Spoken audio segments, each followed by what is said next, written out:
bom dia a todos. Senhores senadores, espectadores que aqui se encontram e telespectadores que nos assistem Brasil afora pela TV Senado.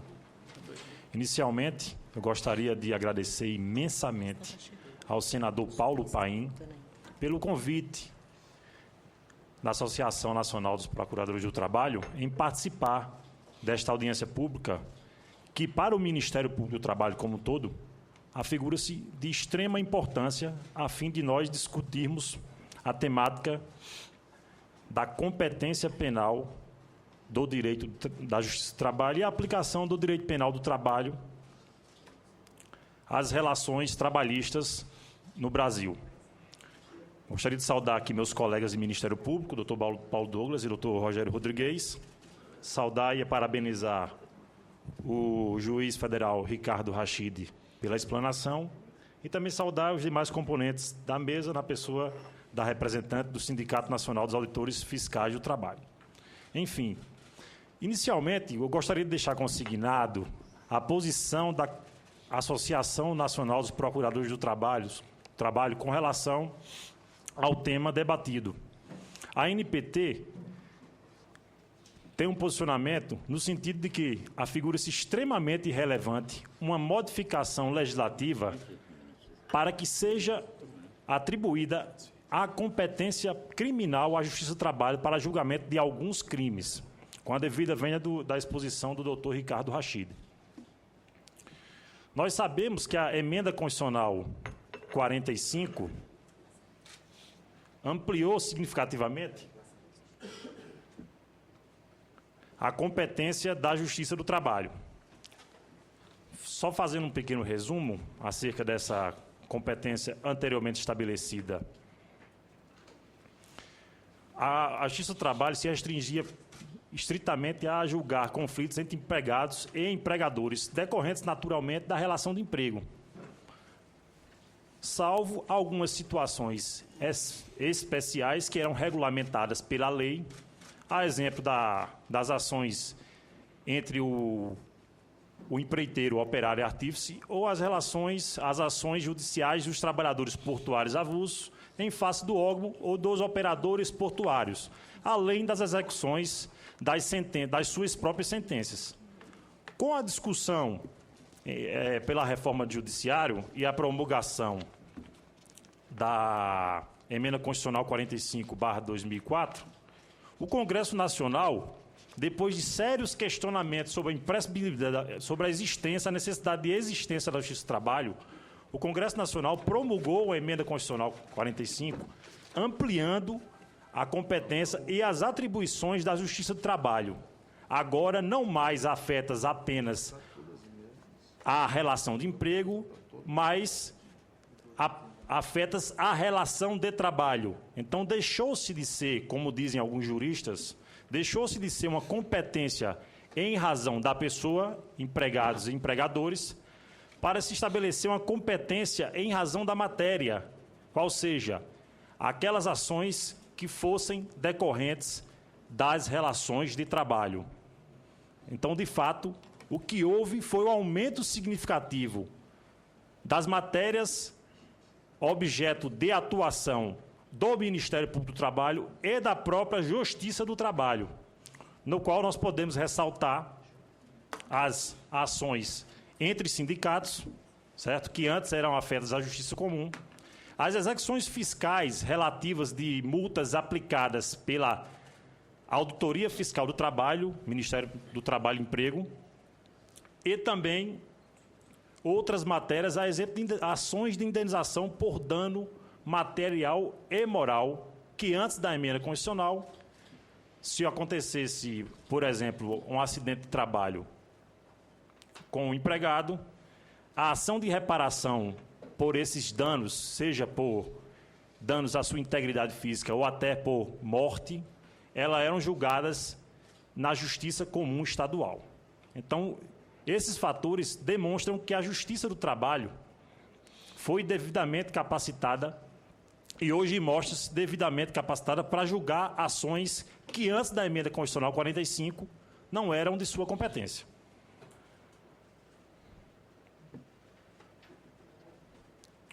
Aqui eu trago alguns obstáculos à persecução penal nos crimes oriundos da relação de trabalho. Nós sabemos que, atualmente, a Justiça do Trabalho não detém essa competência penal. Com a promulgação da emenda, houve correntes favoráveis à aplicação da competência penal à Justiça do Trabalho, o que foi, na DI 3684, determinado pelo Supremo Tribunal Federal, de que, até então, salvo uma regulamentação posterior, não caberia, até o julgamento da DIN, atribuição à Justiça Penal para julgar crimes relacionados à temática trabalhista. Então, com base nisso, alguns obstáculos têm sido utilizados ou são verificados na aplicação da plena justiça para crimes relacionados ao trabalho, sejam crimes contra a organização do trabalho, sejam crimes de redução análoga à condição de escravo, seja crime de assédio sexual, crimes relacionados ao meio ambiente do trabalho, além de outros, como os crimes contra a administração da Justiça do Trabalho. Então, por parte da Justiça Comum Estadual e da Justiça Comum Federal, além da Justiça Militar e da Justiça Eleitoral, há uma priorização de outros crimes em detrimento dos crimes relativos ao labor humano. Então, hoje prioriza-se muito mais, sem demérito nenhum, até porque são crimes mais graves, o homicídio, lesões corporais, lavagem de dinheiro e outra série de crimes, o que faz com que a aplicação da justiça a esses crimes relacionados à temática trabalhista seja ínfima. E não é só o índice de condenações, como o doutor Ricardo bem levantou, mas para o Ministério Público do Trabalho e para a Justiça do Trabalho, o que interessa é justamente a resolução desses conflitos. E essa falta de condenação, e não só condenação, até de uma transação penal com relação a esses crimes, faz com que os empregadores e demais tomadores de serviço continuem a descumprir os direitos trabalhistas, fazendo com que haja um fomento à precarização das relações de trabalho. Então, o que nós vemos é isso. Não é só a questão da condenação. Hoje, o sujeito que pratica algum crime relacionado à organização do trabalho, ele não tem sido punido. E isso faz com que ele continue a descumprir aqueles direitos trabalhistas, o que gera também uma concorrência desleal perante aqueles empregadores que, no seu dia a dia da empresa, optam por cumprir toda legislação trabalhista e acabam por onerar mais a sua empresa em razão de alguns custos maiores que passam a haver em razão desse cumprimento da legislação trabalhista. Além disso, tem-se utilizado de diversas manobras processuais protelatórias, tá? E isso aconteceu muito com a Justiça do Trabalho, quando houve a promulgação da emenda, de casos em ações penais que foram ajuizadas pelo MPT na Justiça do Trabalho, especialmente nos estados de Santa Catarina, Sergipe e São Paulo, em que houve um alto índice de resolução dessas questões trabalhistas, tá? E transações penais efetivadas em algumas varas do trabalho, mas, a partir da utilização dessas manobras processuais protelatórias, a defesa dos empregadores ou dos infratores, nos casos específicos, utilizou-se de argumentos protelatórios, apenas alegando a incompetência absoluta da Justiça do Trabalho para julgar crimes relacionados à temática trabalhista. Então, com isso, acabou que o Supremo Tribunal Federal decidiu no sentido de não ser atribuída, a princípio, a competência penal à Justiça do Trabalho, e os processos relativos a esses crimes trabalhistas hoje acabam por se arrastar anos e anos, quando não prescrevem ou não são nem ajuizados. Quais as consequências negativas que nós vislumbramos para essa falta de competência da Justiça do Trabalho no aspecto criminal? O título do Código Penal relativo aos crimes contra a organização do trabalho tem se tornado quase letra morta. Condutas graves como a sonegação de direitos trabalhistas, mediante diversas fraudes, a exemplo de recibos em brancos, o truck system, a falsificação de assinaturas dos empregados, e controle paralelo de jornada e a simulação de ações trabalhistas para a constituição de crédito privilegiado e burla a credores têm sido criminalmente toleradas ante a falta de competência da Justiça Trabalhista. Por quê? Por serem considerados crimes de menor potencial ofensivo. E aqui não se discute a questão da dosagem da pena.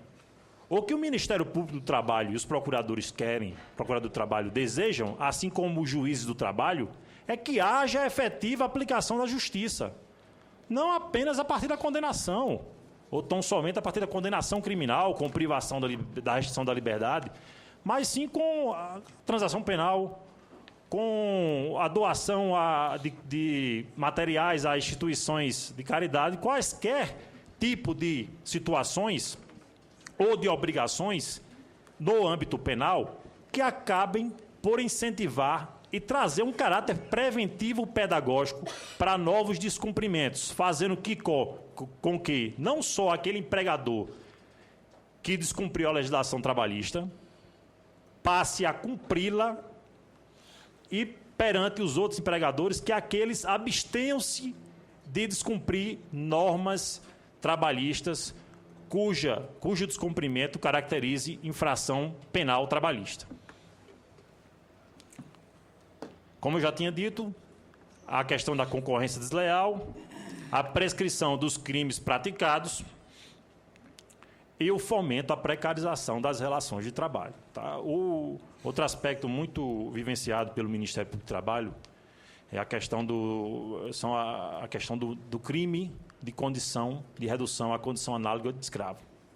Hoje, faz-se uma força-tarefa do Ministério Público do Trabalho, em conjunto com o Ministério do Trabalho e Emprego, e com apoio também da Polícia Federal, Polícia Rodoviária Federal ou outros órgãos policiais. Em algumas das situações, o Ministério Público Federal também tem se feito presente. E o que nós verificamos em loco são condições, em certas situações, logicamente, sub-humanas de verdadeiro trabalho escravo, no sentido literal da palavra. E o que se verifica é que o Ministério Público, quando vai lá, ele tem a competência com relação ao aspecto civil, leia-se, pedir indenizações de cunho material e moral, indenizações para a família, para o trabalhador, resgate da cidadania. Ele tem como pedir condenação no âmbito trabalhista, que seja o pagamento das verbas trabalhistas que ali foram sonegadas, e ele tem como, em conjunto com o Ministério do Trabalho e Emprego, imputar punições de aspecto administrativo, que são as multas do Ministério do Trabalho e Emprego. Todavia, o Ministério Público e o Ministério do Trabalho e Emprego, depois de toda essa operação, fica dependendo de um segundo órgão acusador, sem nenhum demérito a Ministério Público quaisquer, mas é apenas pela afinidade da matéria, fica dependendo que essa matéria seja remetida ao Ministério Público Federal ou estadual, quando o procurador foi lá em loco e constatou vivenciou ele e os demais atores, todas as condições ali verificadas, para que, após remetido, seja esse documento, essa documentação, analisada no papel por outro membro do Ministério Público que detém atribuição penal. Então, é isso que nós não concordamos, porque isso fere, inclusive, o princípio da unidade de convicção, do qual já foi pontuado pelo STF em diversos julgamentos. O que é que diz esse princípio? O mesmo fato, quando tiver de ser analisado mais de uma vez, deve sê-lo pela mesma justiça, sob risco de termos decisões divergentes. Cito como exemplo o seguinte: pode haver situações em que o juiz do trabalho reconhece efetivamente a prática de alguma fraude trabalhista grave e o juiz criminal descaracteriza esta fraude, o que às vezes acaba por interferir, inclusive, no juízo trabalhista. Então, nós acabamos por criar duas justiças distintas. Além disso, o que nós pedimos aqui, fomentamos, é a questão da valorização do trabalho humano. A Justiça do Trabalho e o Ministério do Trabalho, eles são órgãos públicos trabalhistas que eles têm contato diário com a matéria trabalhista. E não é uma questão de você sensibilizar-se com a vítima.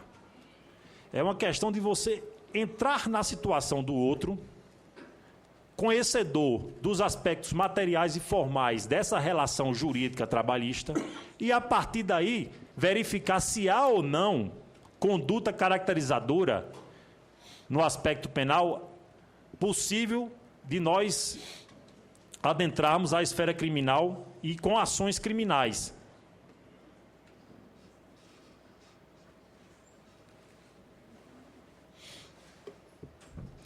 Outro fato que chama a atenção, e isso aqui eu confesso que há pouco tempo que eu vim atentar para isso, é que a Justiça do Trabalho é a única justiça, é o único órgão do Poder Judiciário que não detém atribuição penal. A Justiça Eleitoral, que julga, logicamente, ações eleitorais, ela detém competência para crimes eleitorais relacionados à temática e à matéria eleitoral. A Justiça Militar também é uma justiça especializada.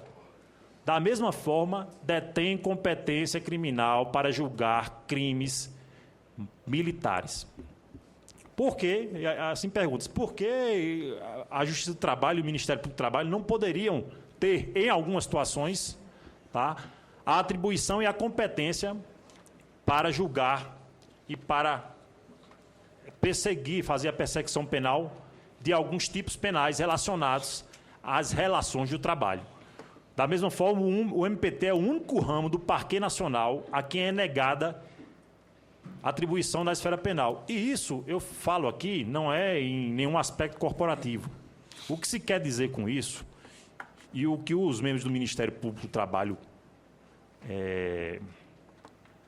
eles querem, é que seja dada efetividade social àquelas normas trabalhistas que são consideradas tipicamente penais, o que não tem sido feito no dia a dia da justiça brasileira. Tá? As justiças estaduais estão assoberbadas de processos das mais variadas espécies. Tá.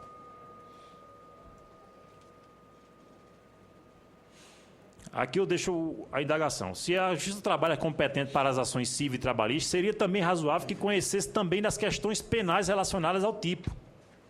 As várias transformações nas relações contratuais da área globalizada produziram um campo fértil à prática de crimes trabalhistas, que podem passar despercebidos diante de uma justiça não especializada nessas questões sociais. Aí vem os argumentos utilizados por aqueles que discordam da competência criminal, que é a falta de preparo da Justiça do Trabalho para recepcionar essa competência, o que para mim é descabido, porque houve um aumento da competência na emenda 45, que o juiz de trabalho não detém competência penal, que pode ser corrigida a partir de uma reciclagem, porque se submeter a concursos públicos dificílimos, além de outras. E aí são alguns exemplos de crimes passíveis de julgamento pela Justiça do Trabalho.